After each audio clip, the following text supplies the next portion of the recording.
Today's guest is Max Cotton.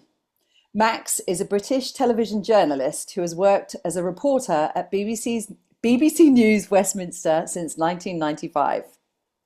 Between September 2022 and September 2023, Max embarked on a total food self-sufficiency project, only eating and drinking food produced on his small farm in southwest England. And today, Max is joining us to share his experience. Thanks, Max. I can't wait for this conversation. It's a big one. Yay! Yay! I did muck up the intro. I got my No, you words didn't. You're tangled brilliant. up. No, I'm worried. All of us are now worried that you're going to break into broadcast to be much more successful. Yeah, thank you so much for joining me. I've been watching you've created a series about your project, your 12-month project, living off the land, off your own property, and basically eating and drinking nothing else apart from what was produced on your farm. And That's it. so can we start at the beginning? Like, what inspired you to set about doing this? To do that, yeah. I think it morphed into different things as I started to do it because I was learning, do you know what I mean? Okay. Like really, really fast. But it started out as a one-man protest. I was so fed up with being a consumer, being a victim, being someone who big companies and big government and stuff just sort of, and I had to do whatever they wanted to do. And I wasn't a citizen of the world. I wasn't a human. And so, I did this sort of one-man protest. It's been coming on a while, Nadine, I have to say. I'd say it's been coming on for 40 or 50 years, ever since I was a kid, as a function of my upbringing, probably. My grandfather were, they had a small holding during the war and milked a cow and stuff to get through rationing and all the rest of it. Mum was a terrific gardener. My grandfather, his grandfather, huge influencer in his life, was a crofter in the very, very north of Scotland. In the 19th century. So we had this sort of little family, not a huge thing, but little family, little bit of lineage of smallholders and small growers and everything. And I think I was tapped into a bit of that too. Mm, yeah, gosh, I love how it's almost like I'm going straight down like the spirituality path here with that kind of like you've been on this journey for such a long time and it's like it's come to fruition.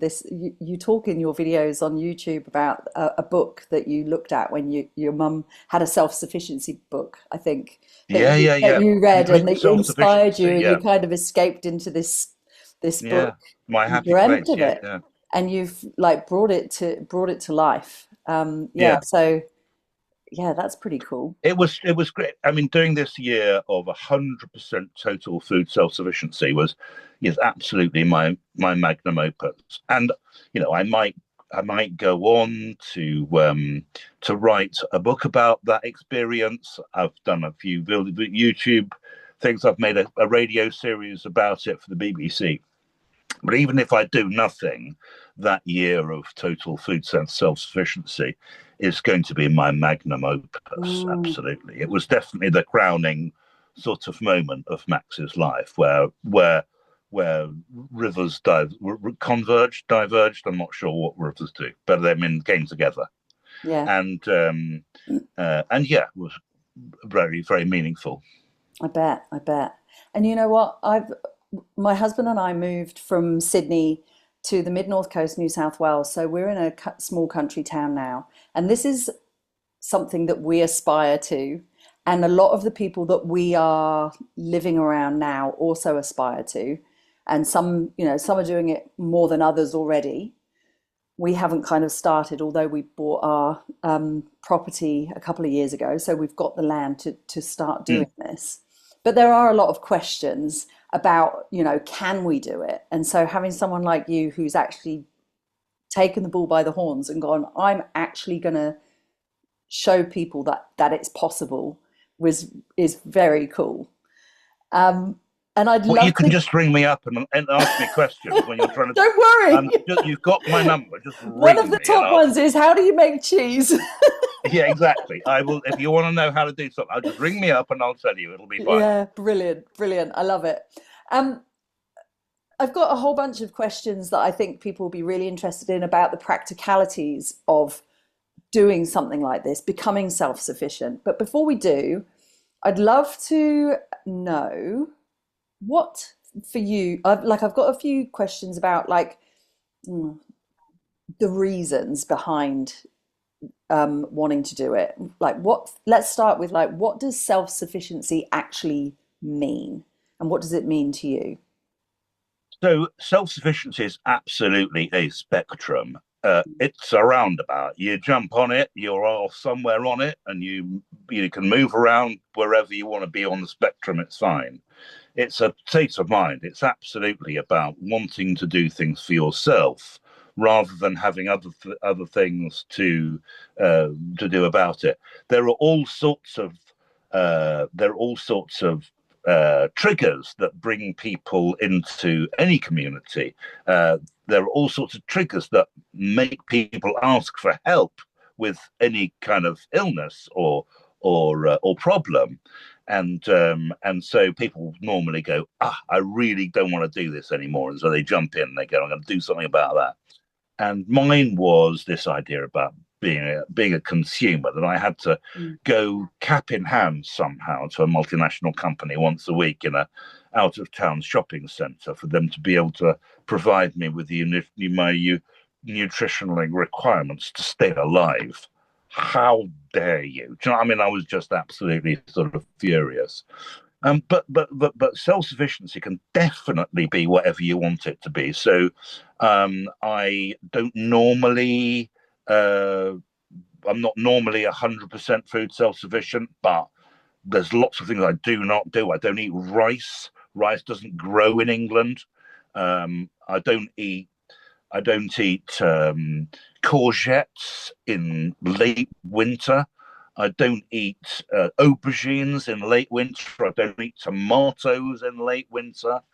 Um, I get through the winter time with pulses and grains and stored things. I buy a veg box, so I do all sorts of things like that naturally all the time, whatever I'm doing, wherever I'm working, and try and buy local and seasonal. And so I think that's terribly self-sufficient, and that's terribly sort of, and that's just my sort of normal state. And I can grow wheat and grind it into corn and make it into bread, and I can milk a cow and turn it in the milk into cheese, and I can do all those things.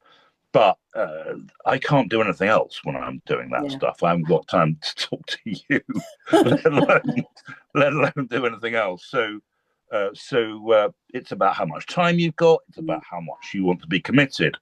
But buying staples in bulk from a wonderful source that you know about, and then just growing your own veg does the trick. I mean, so what's important is this: why are we doing this?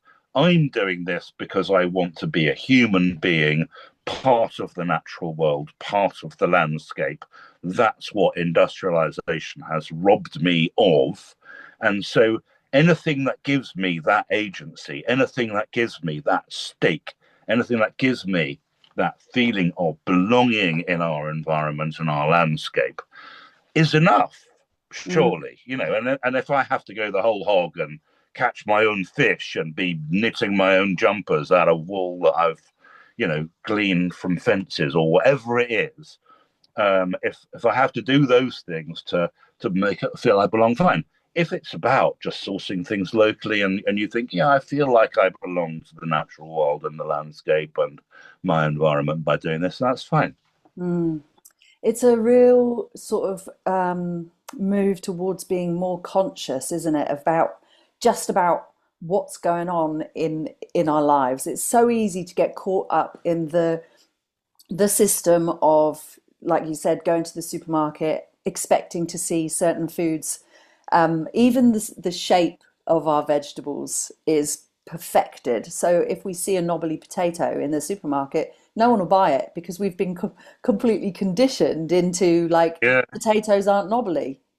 where in fact they Yeah, are. And you can, in our supermarkets here, sometimes you can buy special, you know, misshapen ones, and it's kind of like this novelty thing that they, yeah, we have that in the UK. An yeah, odd box, it's the called. odd, You can yeah, have one ordered, and it's okay, knobbly veg. yeah, yeah. But so starting to bring our awareness to where our food is actually sourced, and yeah, what reconnecting to how that actually happens is kind of the starting point, isn't it? Yeah, and you can do it in any way, even if it's just making your own homemade jam. Mm, If that gives you the agency that you feel is your joining fee, then great. If you need to be do much more, then it's fine.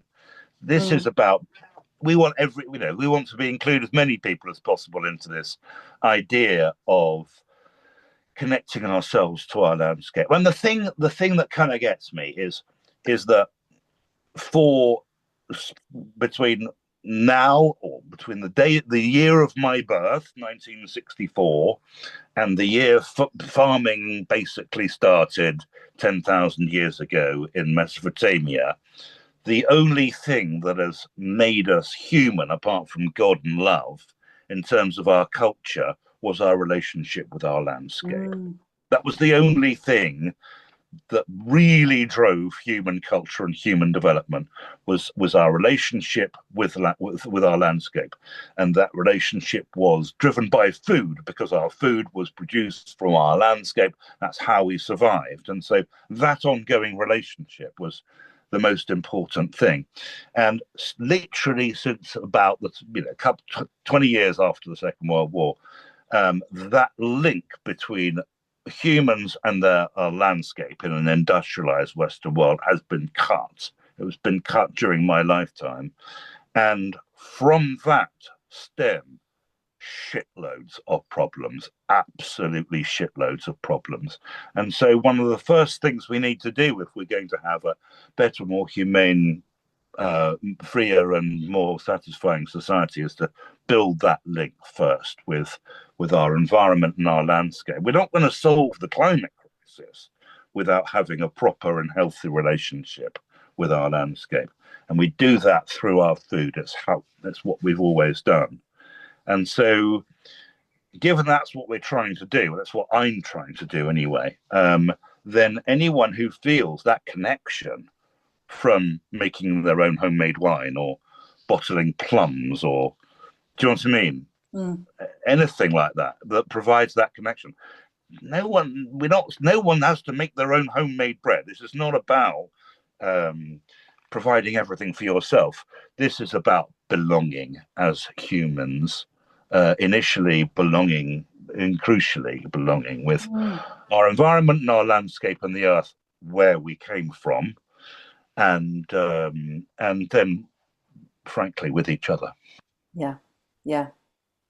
Well, so many different directions.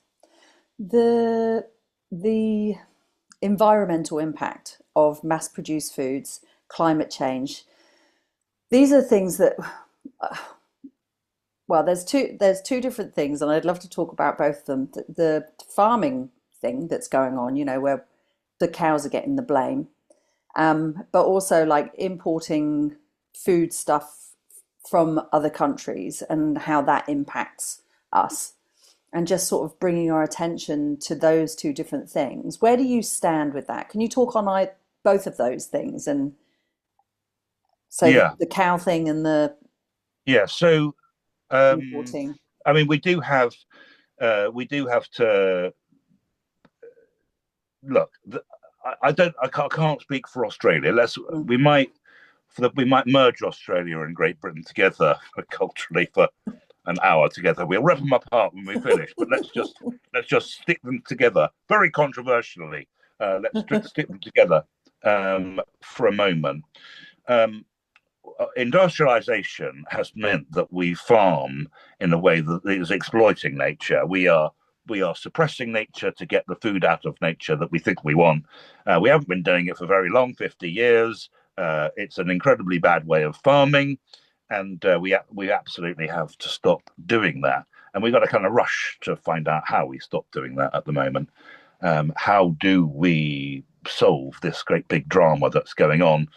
Clearly, we need to stop repressing nature. Our food needs to come as a byproduct out of a healthy ecology, and so that's what we've got to create, and we will. We will. I mean, I don't know any farmers anywhere in the world who are, actually not quite true, but I don't know any farmers in Britain or Australia who are splurging pesticides on our land for fun. Mm. I don't know anyone who's spreading Russian inorganic fertilizer on anywhere in New South Wales for fun. They're Mm. not. No one's doing that, and no one actually in the Western world's farming as they want to be able to farm. So quite soon we are getting there. We are getting there. Urban areas making an enormous difference, because that's where the concentrations of consumers are. And they're saying, no, I don't want to eat this stuff. I want to eat much more healthy food produced out of a healthy ecology. And so we're going to get there. As we're getting there, controversially, we're going to find that some of the things that we think are bad for us are actually good for us. And you mentioned cows. Mm. Anything that eats something we can't eat but provides us with food is good. And so we can't eat grass. Cows and sheep can eat grass. We can eat the things that, or use the things that cows and sheep produce. That is wool, milk, cheese, etc. And that is a very, very beautiful, very important symbiotic relationship, which is obviously very good for the environment. There are things that we think are good for us, which is manufactured protein for vegetarians, which has to go through all sorts of processes and can have all sorts of different ingredients from all over the world to be able to make this veggie burger or whatever it is. And that, if you are a liberal-minded person, you think, oh, well, it's much more important for me to be eating that. You're probably wrong. That's probably much more environmentally damaging for us to do that. So the dust's got to settle, and I'm sure it will. We need to stop eating a lot of pigs that we eat and a lot of hens that we eat. Britain currently kills 2.8 million chickens a day. Whoa. Whoa. It's absolutely obscene, Mm. and we are feeding them food we could be eating. And I'm not a vegan or vegetarian. I mean, I love meat. Do you know what I mean? But that's obscene. And all the time we're blaming the cows for burping and farting and causing climate change. This is Yeah. nonsense. Do you know what I mean? This is just nonsense. So what I do find is when I'm eating and providing all my own food, I eat very little meat, and I eat lots and lots and lots of herbivore food, just because it's the way that's how the cookie crumbles at different times of the year. But in the big growing season, from the early spring all the way through to the late autumn, it's very easy to eat vegetables and fruit and stuff without having to eat loads of meat. And in the wintertime, eat loads of meat. Really, really great. Yeah. That's basically how we're designed to eat as well, right? We're designed to eat seasonally, and we're designed to eat when the food is in abundance in the summer, when the days Yeah. are longer and there's more fruit, and when you have a kill and you have a feast because the food's there, and then but it doesn't last, because Yeah. how can you store it, for long periods of time prior to having facilities like we have now? And that's basically how we're designed to eat, and that sometimes there's not as much, and sometimes there's an abundance. Yeah. That I mean, I wonder Yeah. what would have happened if we had been able to give hunter gatherers a deep freeze, because They'd would all be farming have overweight. ever been invented? Do you know what I mean? Because these guys could, like, oh my God, look at these blackberries in season, just hoover them all up, chuck them in the freezer. We've killed a woolly mammoth. Let's joint it all up sensibly and put it in the freezer. farming may never have been invented. True. What do you think about so I'm friends with some regenerative farmers and they have cattle, organic beef cattle. And so I've kind of learned along the way, as I think that you have with some of the farmers that you know in your area, about how the quality of the soil actually helps to absorb the methane and the carbon back into the ground. But it's because we've basically destroyed the soil through using pesticides, fertilizers, and that mass production of food, the pressure to keep producing. And so that is one of the big problems that's happening with carbon and or methane from cows, is that it's not getting absorbed back into the land properly.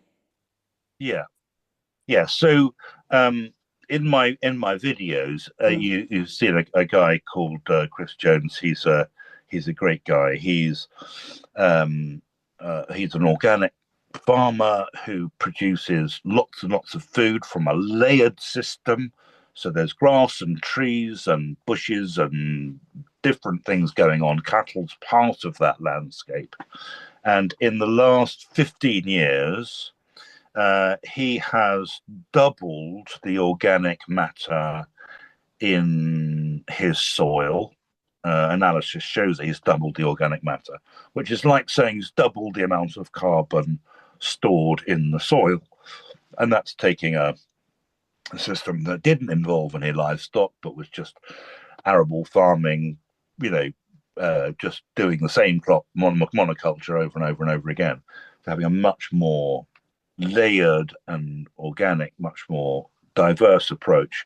In 15 years, doubled the soil's organic matter. So, absolutely, it makes a huge difference. And you can create farming systems with cows, which are sequestering greenhouse mm, gases across the board. So you've got a herd of cows. They'll be extensive rather than intensive, but depending on the environment, the landscape, which trees and how the pasture's growing, how it's grazed and everything, they can be, because they're there, they can be sequestering huge amounts mm, of carbon. So all this stuff we get about, oh, you've got to stop dairy, and oh, you've got to stop eating beef and all the rest of it, is absolute baloney. And one of the problems is both of us suffer. We've got Britain and Australia together here. Both of us suffer from this. Is all of the stats come from America? You uh, know, all of the stats come from America. So all that stuff where you see it takes 100 gallons of water to make 100 grams of beef, and mm, all of those things is absolute nonsense, because how you farm makes an enormous amount of difference. And if you've got 1 million cattle on a Kansas beef lot who are only eating food that's brought in, mm, and only drinking water that's brought in, that kind of beef production is absolutely terrible for the environment, and you've got to stop eating beef from something like that. But if you've got one family with a house cow on a Hebridean island, or somewhere in very, very remote, where there's 50,000 acres of wilderness, and this one little cow just got, chomping away a few things. Of course, eating meat from that cow or drinking milk from that cow isn't damaging the environment. On the contrary. And mm. so no one takes into account the farming system. And say, oh, you just got to stop eating dairy, stop eating milk. It's nonsense. Where the milk comes from, how the beef is produced, is absolutely crucial, and that's great, because it means we can make decisions about what we want to eat. Mm. So I think one of the main things that you're saying, like you're sort of saying, is the eating locally and eating seasonally, so that we're actually working with nature, with the environment, is really important. And one of the things that is happening, as well as all of that stuff where there's that mass production of cattle. Um, Hopefully it's not happening everywhere. I don't think it happens really here. The feedlot system that they have in the US, and the impact that those things can have, um, could could be changed if we're eating locally and more ethically. And then there's the I'm just I'm kind of like, what about all of the aeroplanes that are being used to import and export foods all over the world? I mean, we live in Australia in a small country town, and sometimes we have grapefruits that are from America on our supermarket shelf, on a local supermarket shelf. It's not even a big chain. I don't like I've kind of worded my kids up. We know if it's not Australian, we don't buy it, because we talk with our dollars, right? Yeah, yeah, But it's not something that people go, oh, well, you shouldn't be buying all of these things, these foods from the supermarket if they're imported. But that, to me, is like probably over like you said, the last 50 years, these things have been really changing. And one of the things that's really changed is international travel and the amount of aeroplanes in the sky at any one yeah, time. And no one yeah. talks about that as an environmental impact when it comes, it's give up your meat. We, I mean, I can play, I can do a tiny bit of devil. I love your thing, because actually, if you can't grow it in Australia, then you shouldn't be jolly well eating it anyway. Because the climate for growing grapefruit in Queensland is absolutely there. Do you know what I mean? Totally. You don't need to have citrus fruit imported from any other continent in Australasia. It's fine.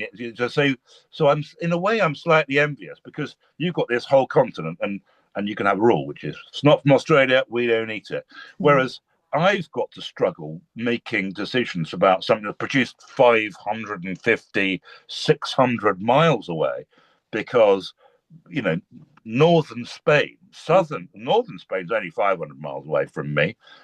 Morocco's only 1,000 miles away from me. The world in the global north, Nadine, is really small.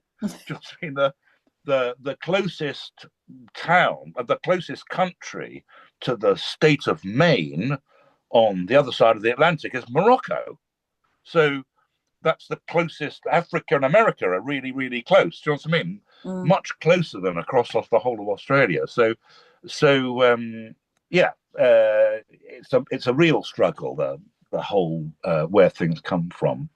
Mm. I think that we've got to. I mean, I could rubbish people who fly all the time. I don't fly. I don't go on holidays abroad. If I want to go abroad, I go on the train or I row a boat. I do not. I do not fly, and my children do, and I'll give them the thick ear about it, and I'll, why give them such a hard time, Dad? Well, because it's shit. That's why. If we are going to solve our climate crisis, it isn't just going to be one thing. Mm. We need to use technology. I mean, much as I can't stand the idea of more technological solutions, AI makes me want to slit my wrists. I mean, I haven't got over industrialization in the 19th century yet, rather than the next tranche of computer-driven technological changes. So, you know, I hate it, but I'm sure there are really important things in AI and the next generation of industrialization will be really important to us as people. I'm sure there are.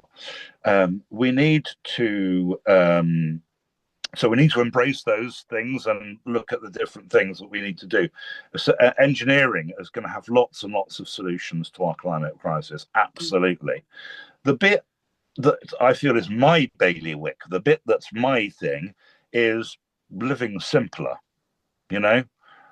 having shorter supply chains, finding joy in having less rather than having more, or rather, not having less, but consuming less rather than consuming more.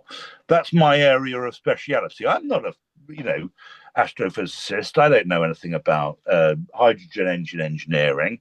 Someone else can deal with all that stuff. My thing is enjoying myself without having to ask someone else's permission, and we will be grouped together and solve the climate crisis, all of us together, with our little bits of expertise. And mine's absolutely simpler living, Mm, shorter supply chains, consuming less, because that's going to be as every bit as important as very clever hydrogen engineering and and very very clever AI computer technology. yeah, yeah. It's like two ends of a massive spectrum, isn't it? Yeah. Yeah. So I'm not a machine breaker. I'm not a luddite. I'm not someone who thinks it's all appalling and everything. There are lots of solutions here, and Mm, we're all going to be playing our part. yeah. There's definitely, I feel, well, maybe it's just the circles I move in, and because my husband and I have done it ourselves, but there seems to be, especially since all the lockdowns, a real much more interest in people learning ways of taking care of themselves and like growing their own or becoming more self-sufficient in some of the ways that you've already mentioned. And like you said, it feels like actually, I've just peered across my office and there's a book that says Self-Sufficiency, and that is Brandon. That's not my book; it's my husband's. And it, I just spotted it. It's obviously calling my name, right? Um, yeah, I feel like there are a lot more people, very similarly to you, who are like, I don't want to be dependent on a system that we kind of saw signs that it could be broken, right? When we were in lockdowns and we weren't able to go to the supermarket, for example, or, and things started running out on the shelves. So, like, how do we do some of these things on our own so that we, can make bread or grow some vegetables or make cheese? Yeah, I think that this is something that is potentially becoming more um, front of mind for people. Yeah, absolutely. And then I mean, it goes what we hand in the thing is, hand, if one, sorry, it goes hand in hand with like the health, our own health, reducing that consumption, eating stuff and we know where it's come from, so we're in control of our bodies as well. And it helps it has a positive impact on environmental as well. So there's like yeah, all these parts that are sort of coming I together. think it's great. I think the fact that you can access your route into this stuff is really important. Look, we all agree humans' relationship with the environment and their landscape, the earth, is incredibly fundamental, Mm. and we do that with food, and so and if we say that central idea is really really important, the fact there are loads of different ways into it, I think is really encouraging. You mentioned health. Do you know what I mean? Someone who can concerned about their health and exercise and fitness and can get access into this debate and into this area through that, or it might be aesthetically, it might be something to do with art or culture that gets you into it. Artisan cheese making is very very similar to painting watercolors, and so there's all sorts of different ways into it, and I think that makes it that makes it great. I mean, I am the least healthy person it's possible to be, because just because you produce your own wine and you make your own food doesn't mean that you're not going to eat too much of it or drink too much of it. Just because you're capable of digging for 3 or 4 hours doesn't mean you're going to go and dig for fun for another 4 hours just to lose Mm. a few inches from your tummy. So yeah. Yeah, there's a lot of work that went into. Let's start talking about some of the things that you did in your project, because I know that people have a whole bunch of questions, and I encourage everyone to watch the series. It's very cool.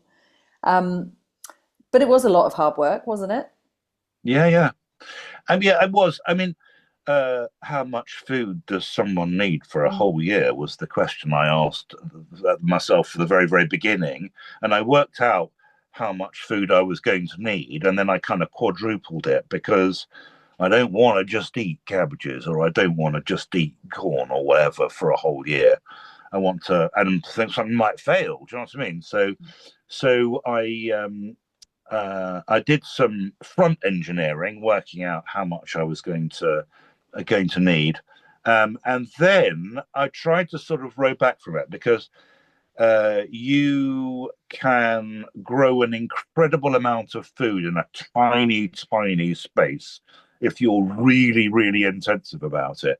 If you go, oh, well, I've got plenty of space here, I'm going to plow all of this up, you can often wind up producing less food than you could do, say, in your garden, because you're not really, really using the space and using your energy as much as you could possibly. So, if anyone's interested in producing food themselves, I'd say start off with a really, really tiny area and just see how much you can get out of that. Like a As raised you know, garden bed or something like that. Like a yeah. Look, I mean, a suburban garden can practically keep a family. It really can.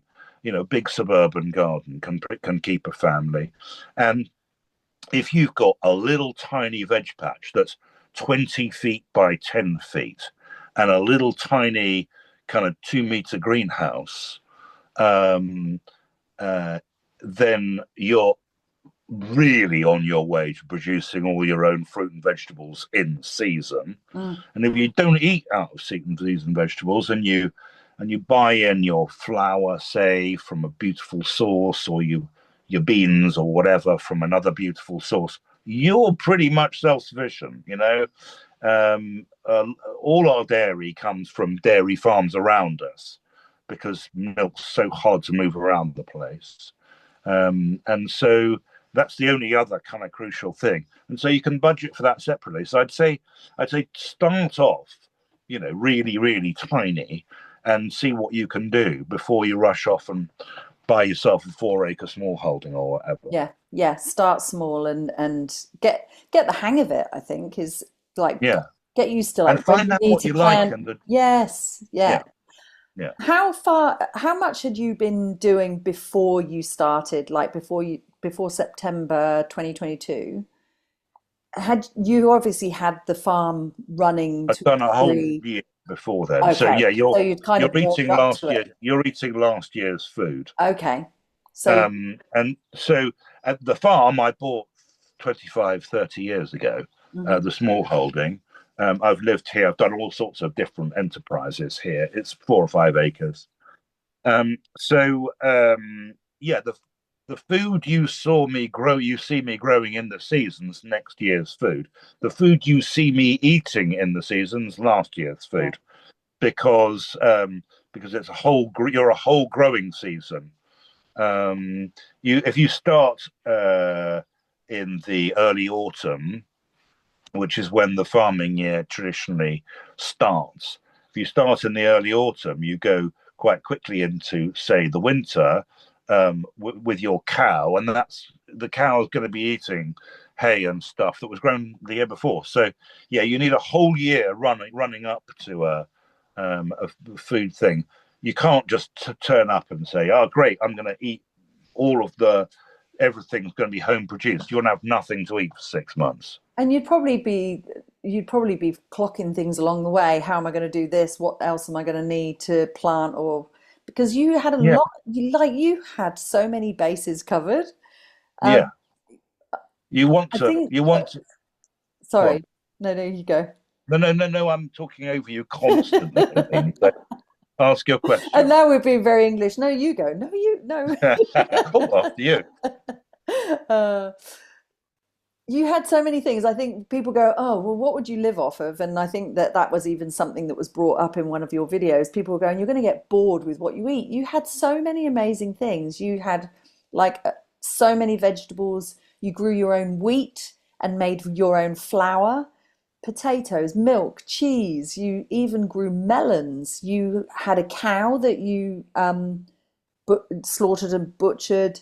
eggs, honey. Well, you had a cow that you got dairy that got milk from as well. You made Yeah. yogurt, sunflower oil. Did you end up making sunflower oil? I didn't know. I mean, I tried to make. I mean, I hung all the sunflowers up Yeah, nicely in my the birds polytunnel, ate them. and then the mice just Oh, discovered them nice. and kind of ate them all and everything. So, but what I didn't do is I couldn't make a press that was hard enough to press sunflowers. I put them in a moolie to kind of make a paste, and then tried to crush them in a homemade press, but I didn't get there. I was using something I'd made out of two boards and a car jack. If that had have been really, really important to You me, would have figured out how then to I do might it. have pursued it. But I had lots and lots and lots of animal fat, and so I didn't really need oil. Mm. So you had Um, like tallow and yeah, and I had loads of that, mm, so that was fine. Yeah, I mean the thing is we want to eat a varied diet, don't we? And although I am very, very good at doing without, and I'm incredibly bloody minded. And so if someone says, you've got to live off beans for 4 weeks, I'll go, right, I'm going to show you how to eat beans for 4 weeks then. So I'm very resilient in that way. No, this project to be a celebration, to be a wonderful, this is what we can do. We can live this incredibly exciting, wonderful life with delicious things to eat, and making my own beer, making my own wine, to be able to celebrate, in that way. Yeah, gosh, really, really important. yeah, amazing. Living a real life, I've got a not whole having bunch to of, go. sorry, Go on. I've got a whole bunch of questions that we'll probably need to whiz through a little bit, just about your actual experience. But before we Yes. get on to that, I would love for you to talk just about raising animals ethically and some of the things, the cow calf dairy farming that you did, and like um, yeah, how you took care of your animals because you actually grew the food for your animals as well, didn't you? Yeah. So, um, for me personally, it's really, really important for you to think long and hard about what we're doing. So, you are basically taking an animal and making it a prisoner, and it didn't ask you to do that, and it doesn't know that you're going to kill it after it's been a prisoner, but that's what you are going to do, and so there are great, big, really important ethical choices and decisions that need to be made where you need to create as natural an environment as possible for any animals that you have.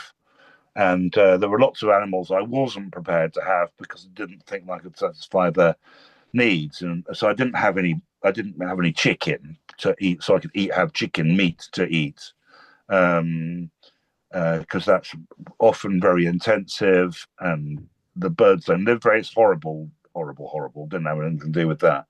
Whereas some things you can do really nicely. So ethical dairy on a small scale, you can do. So you have the cow is obviously not producing milk unless it's had a calf. I don't know how. Assuming most people watching this are mammals and actually know that that's how it I think works. goats can though. Can Uh, they? no mammal produces Oh, milk I without thought that you could have without goats that having you could a manage to. baby. Okay, fair enough. I don't think so. I don't think virgin goats lactate. I don't Okay. think so. Gosh, what an interesting question. We'll have to. Yeah, I don't think so. I mean, goats can produce milk for a very, very long time, like many years Okay. after they've They kidded, don't, maybe they don't as have to keep having. as can Yeah. cows. Yeah. Yeah. So there's an old boy in my village who had a Jersey cow that was still producing 2 liters of milk a day, and it hadn't had a calf for 8 years. So they can keep going for a really, really long time. But I think they've got to have a cow. They've got to have a calf At least for one. years in Yeah. the first place. Yeah. So, but what we can do is what happens in normal dairying is the cow has the calf's taken away from the cow, and then all the cows are milked together in one big herd. And then after 9 or 10 months, then they stop milking them. All the cows calve again, to get them back into producing a maximum amount of milk, and all the calves are taken off again. And it's really brutal taking a tiny baby away from its mother. Its mother doesn't like it, and neither does the tiny baby. It's not very good for our health. And so one of the things that we can do as smallholders is the cow can have a calf, and I can share the milk with the calf. And I'm much cleverer than the calf. So I can manipulate the situation so the calf thinks it's getting what it wants, but it's not actually, because I'm cheating it. Do you know what I mean? So yeah, you can have a wonderful relationship where you've got me and the calf, and we're sharing the milk from the cow, and it's a beautiful way of existing, and no one's getting upset or whatever.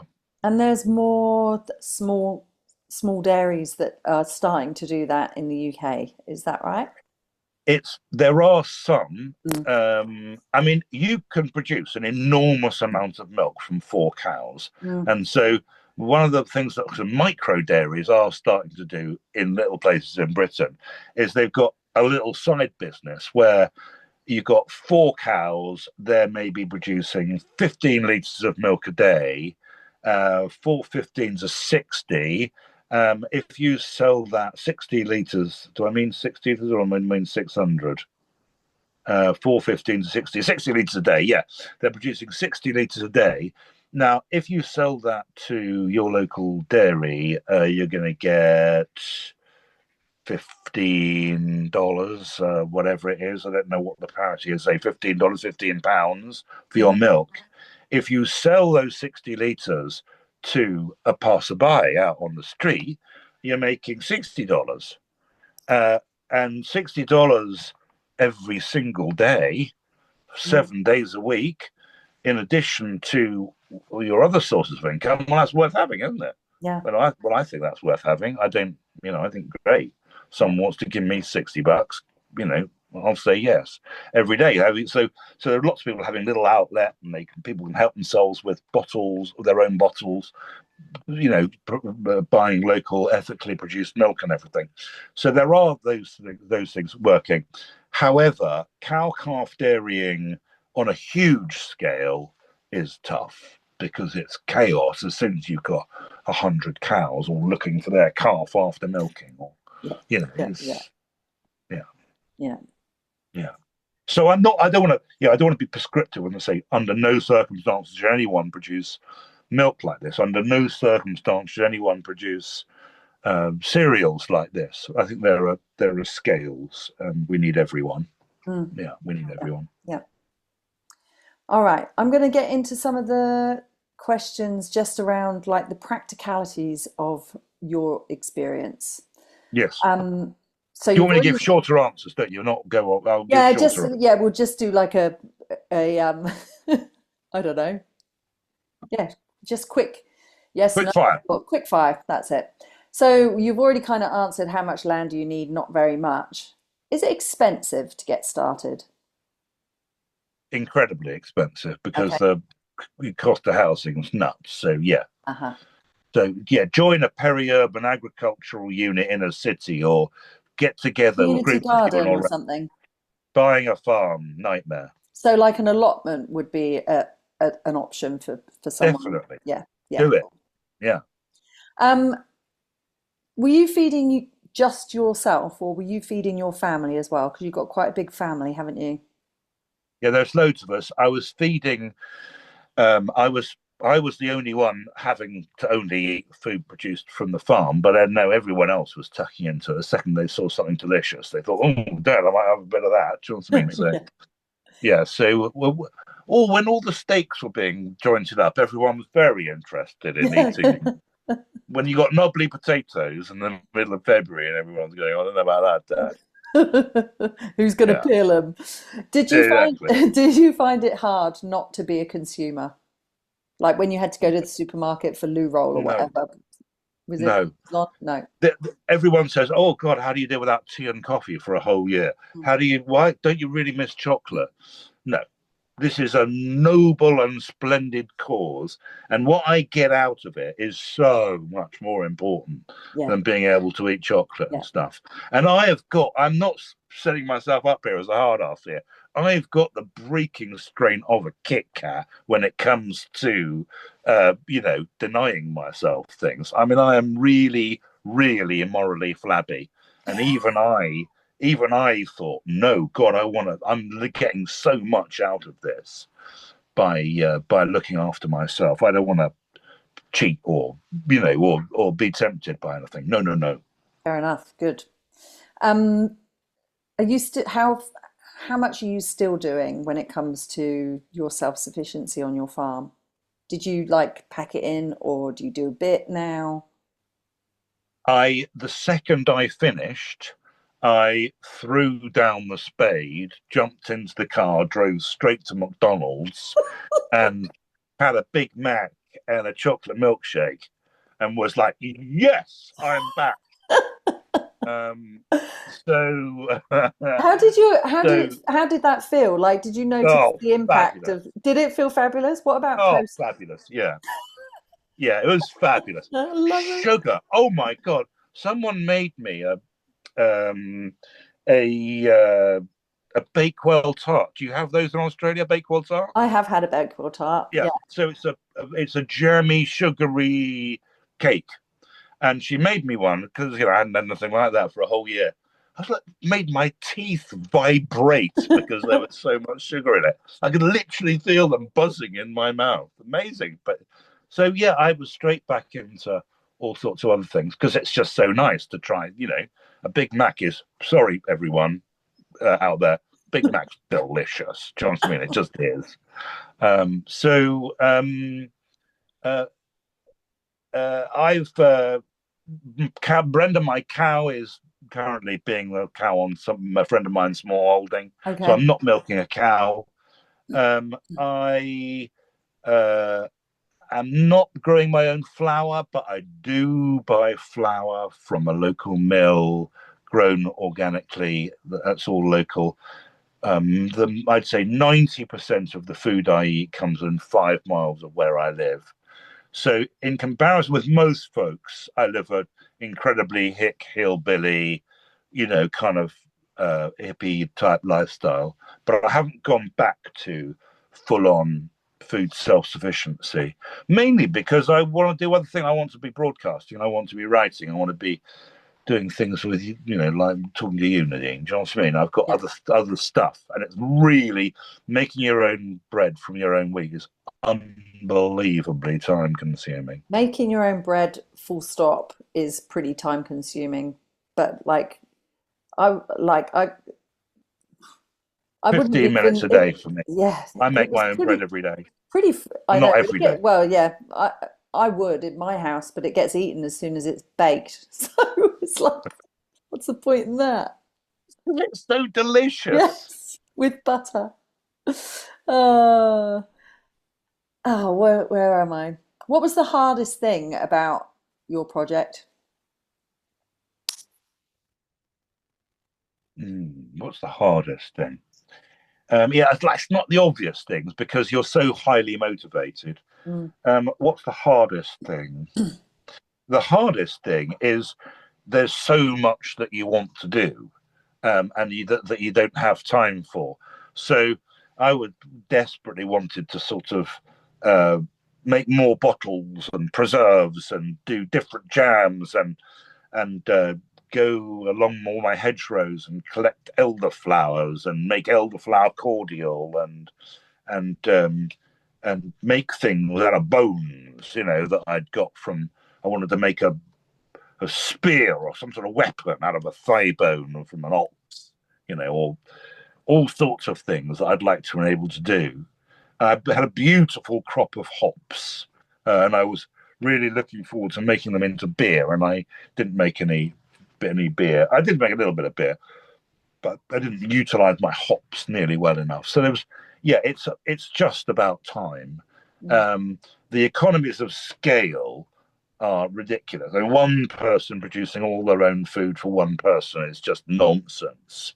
but 10 of us could have fed the village. There's Yeah. 1,000 people in this village, Yeah. and 10 of us doing the same thing on about 65 acres would have been able to feed the whole village, and it would all make sense then.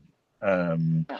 yeah, so yeah, it's time, I guess, is the main thing. Yeah, that was one thing I was going to ask you about, or say actually, was about community, and like that's it. It makes you realize how much that whole system, like when you're doing it for yourself, um, it's bringing people together as well, isn't it? Really, it. Absolutely, yeah. No, I mean, how you can how you can find ways people produce different things so they Mm, can all sort of club together. I mean, what I would do instantly if I wanted to produce feed 1,000 people, say in your small town or whatever, if we were planning that, I'd have one person, two cows doing all the dairy. They didn't do anything else. I'd have one person growing all of the cereals. They didn't do anything else. I'd have several people growing veg, so they could complement each other, and I'd have at least half the people in the project all cooking, because mm, a huge amount of the work of producing your own food is taking the food from being in a field to being on a plate. And a lot of the food that we eat is very nearly on your plate when you buy it in the shop. Whereas there's an awful lot of processes if you're just using natural ingredients yeah, to get things in there. So yeah, working together is hugely important. Mm. yeah. Before we hit record, I'm just conscious that we're edging towards the end of our hour. And before we hit record, you mentioned that you're about to record a TV series, I believe, um, which is more about not necessarily living off your own land, but like eating from the UK. Is that right? Yeah, so I got such an amazing sense of agency and purpose and belonging and fulfillment from being food self-sufficient.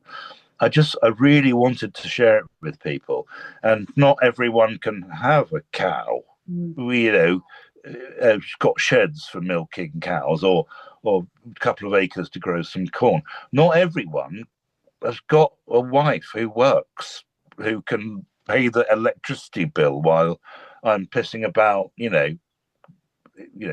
growing apples or whatever. Um, Only in Britain, tragically, in Britain, only 7% of household income is spent on food. Wow. So, um, I mean, Britain is the worst. Only Singapore and the United States of America spend less. I mean, it's France double. I bet you Australia's probably double what Australian families spend on food. Yeah, it's so crap. Britain 7%. So if you might have be growing your own food and all the rest of it, but a huge amount, 93% in our case, pathetically, of your money is going on something else. But anyway, I wanted the people to be able to join in if they didn't have, all of those resources and stuff. And so yes, I've been concentrating on doing a BBC TV series, radio series rather, about eating a UK only diet. And what's so great about it is it makes you feel slightly subversive. You're going around the shops going, oh, what's in that? Oh, okay, Where'd that come well, from? that's great fun. Do you know what I mean? Like, sorry, pal, I'm not having that. It's got so and so in it. That's really good fun. And very, very quickly, you find that only eating seasonally and locally, that gives you the agency, that gives you the feeling of belonging, that makes you feel that you're making a difference, that you're part of your community, that you're doing the right thing by the environment.